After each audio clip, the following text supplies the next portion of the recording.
somehow gitu, sekarang saya merenungi banget ya mengenai ini, cinta ya.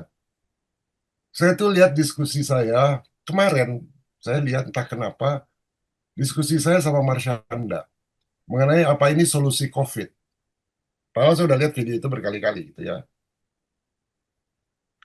Terus dalam diskusi itu, Marsyanda nanya, kenapa gue lakukan ini, COVID and so on.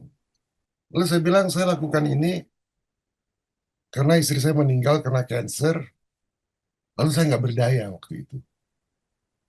Oleh karena itu, saya bertekad untuk belajar mengenai penyembuhan, sehingga ketika ada orang sembuh, saya bicara sama istri saya, ini because of you loh. Kematian lu nggak sia-sia. Lalu saya baca komentar orang, mengatakan, wow, kekuatan love itu luar biasa banget ya. Saya pikir-pikir juga, nggak mungkin saya melakukan itu. Nah, itu asalnya dari mana? Cinta ilahi atau cinta antara manusia? Antara dua itu. Kan cinta antara manusia, antara dua itu. Kalau nggak ada itu, nggak bisa evolusi itu. Oleh karena itu, saya berkesimpulan, atau pertanyaannya ke kita, bagaimana cinta bisa menjadi kekuatan penyembuh, baik secara pribadi maupun kolektif? Karena the world sakit, harus di-heal. Jadi pertanyaannya untuk dialog, gimana cinta bisa menjadi kekuatan penyembuh? Menjadikan cinta itu sebagai bridge, bukan sebagai gap. That's kekuatan penyembuh. Baik secara pribadi, kita banyak luka-luka batin, ya gimana? Cinta itu sebagai kekuatan penyembuh. Luka batin sama orang tua, itu lo pakai cinta antara dua manusia. Pahami dulu tuh. Bisa nggak jadi kekuatan penyembuh tuh? Kalau nggak, you nggak bisa pergi ke next level. Kebanyakan orang justru menjadikan cinta itu sebagai jurang pemisah, bukan sebagai jembatan. Oleh karena itu, the depth of love jadi penting. Saya pernah mengatakan ya ke seseorang yang mencintai saya. Dia bilang, semua orang tahu kamu cinta sama saya. Sebagai manusia, antara tadi cinta level manusia, gue pengen hidup sama dia, gue pengen kawinin dia, gue ngerti nggak? Ya, sebagai level itu. Di level kesadaran, itu tuh, di level kesadaran tadi yang saya bicara itu, the depth of love. The depth of love sudah begitu dalam, gue nggak bisa keluar lagi. Cinta terus sama. Kira-kira bisa salah paham nggak? The depth of love udah begitu dalam, gue nggak bisa keluar lagi. Dan gue rasakan itu, dan dia menjadi, perasaan itu menjadi sumber inspirasi saya. Baik dalam menulis lagu, bikin buku, bikin apa. Jadi the depth of love jadi penting banget gitu. Misalnya gini ya, you sekarang punya anak. Anak you gagal ginjal. Lalu dokter bilang, nggak ada ginjal yang cocok terkecuali ginjal you. Kira-kira you mau melakukan itu nggak? Ini cinta antara dua nih, ke manusia dulu. Mau melakukan itu nggak? Spontan, instant, langsung, Prof. Nggak tahu, belum pernah diuji kan? Ya kalau diuji juga begitulah. Ibu atau bapak ke anak. Sekarang anak ke ibu mau nggak kira-kira gitu?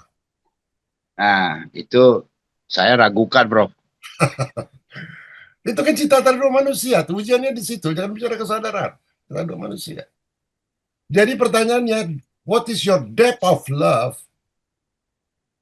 terhadap yang dua itu? Cinta itu butuh dua. Tapi maaf, Prof. Kalau tadi Prof bilang Prof sangat kreatif ketika sedang jatuh cinta, dan saya pun merasakan hal yang sama. Tapi saya merasa itu masih masih apa tadi istilah masih transaksional gitu loh, Prof. Karena saya merasa tanpa subjek cinta yang lain, saya harus bisa membuat karya yang sama indahnya ketika sedang jatuh cinta itu, gitu loh, Prof. Jadi bro, Secara cinta itu kan energi yang mengalir keluar bro. Di ini level 2 ya, level yang tadi saya bilang. Tanpa itu nggak bisa bro. Kita ambil contoh ya Khalil Gibran ya. Khalil Gibran tuh dia jatuh cinta sama seseorang. Di mana wanita ini nggak cinta sama dia. Semua ekspresi yang dia tulis, walaupun dia kecewa gitu ya, semua ekspresi yang dia tulis itu ada energi yang mengalir keluar. Makanya ada karya yang indah itu. Jadi kalau kita lihat dari Khalil Gibran, wah dia luar biasa, nabi cinta disebutkannya. Tapi ternyata hidupnya pahit banget ya bro. Nah, tapi dia salurkan itu. Kalau nggak kayak mati cepet dia, salurkan itu. Nggak tahu ya, tiap orang beda ya. Tapi kalau saya amati Khalil Gibran, Rumi ya. Kalau Rumi kan Ari bisa cerita banyak mana Rumi. Gimana tuh? Jalanin Nah, Rumi kisah cintanya. Kok bisa dia nulis kayak gitu? Karena dia sudah berada di hakikat cinta itu, Prof, menurut saya. Nah, sejarahnya waktu antara dua manusia dulu. Kita kan bicara ada 3 level, bro. Iya. Hierarki pertamanya gimana? Keduanya gimana?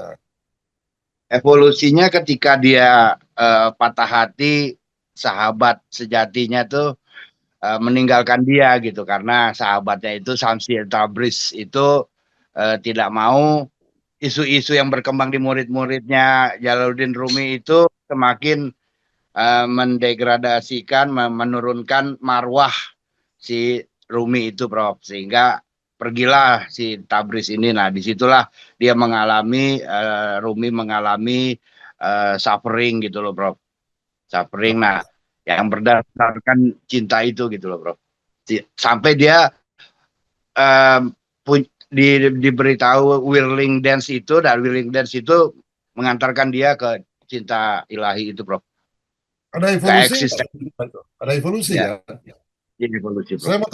Saya mau tanya Pak Nugroho mengenai Urantia. Pak Nugroho kan ahli Urantia yang part 4. Jesus ada evolusi itu juga nggak Pak? Manusia antara dua dulu, terus meningkat menjadi kesadaran, ya, lalu misalkan mencintai lagi ada ya, itu nggak, Pak? ya, betul. Bahkan Leoni mengajarkan cara mengembangkan spiritualitasnya itu pertama di begini ini. Dia pernah waktu kecil, waktu dia umur sekian tahun, 7 atau 6 tahun, dia nggak ada gempa bumi. Terus dia nanya sama bapaknya, bapaknya bilang saya nggak tahu. Oh, dia shock sekali. Kemudian dia tanya kepada eh, yang di dalam dia, gesternya dia kepada percikan dari yang di dalam dia. Jadi itu terus dapat jawabannya dan mulai dari saat itulah dia sering menyempatkan waktu, selalu menyempatkan waktu untuk membangun komunikasi ke dalam. Itulah spiritualitasnya Yesus seperti itu. Dan itu berkembang dari kesadaran yang tadinya dia lahir di dunia, dia nggak tahu bahwa dia itu pencipta. Dia lihat langit, dia wah langit bagus banget ya, umur sekian tahun dia lihat langit, dia nggak tahu bahwa itu dia yang bikin tuh langit, dia nggak tahu tuh. Dia pikir oh, bagus banget. Lama kelamaan dia tahu secara sadar. Jadi spiritualitas itu memang berkembang. Itu kalau dari ini ya silahkan nanti ditafsirkan seperti apa. Tapi kalau cinta yang dalam kehidupannya itu juga berasal dari proses yang sama seperti kita sebagai manusia. Sebagai manusia biasa, beliau ini juga mengalami sama seperti kita. Jadi kita bisa belajar, oh agama itu tumbuhnya, dia itu beragama loh. Beragama itu tumbuhnya dari pengalaman pribadi dengan gesternya dia. Jadi agamanya itu bukan seperti agama-agama yang diajarkan sekarang ini yang dogmatis semuanya itu enggak. Tapi memang berdasarkan pengalaman pribadi. Sampai dia dan komunikasi dengan laras yang di dalam dia dengan bapaknya itu. Mungkin itu yang bisa saya Kalau gitu, tambahkan jadi. kalau gitu agama itu apa Pak? Ada berapa agama kalau gitu di dunia? Agama itu respon pribadi manusia terhadap pengalaman spiritual nyata yang dia alami. Itu Pak. Jadi itu kata definisinya kalau menurut buku itu. Tapi kalau gitu ada 8 miliar agama ya Pak ya? Betul. Jadi ada masing-masing mengembangkan. Bahkan di kalangan yang sama itu juga nggak ada pendapat yang sama. Di kalangan satu gereja atau gereja yang kecil lah. itu sudah diindoktrinasi habis-habisan oleh pendetanya, tetap aja jemaatnya pendapatnya beda-beda tentang doktrin, tentang agamanya itu. Walaupun ada persamaan-persamaan besarnya ada, tapi yang itu juga memang agama itu nggak mungkin disatukan. Jadi karena itu pengalaman pribadi. Jadi itu Kalau respon.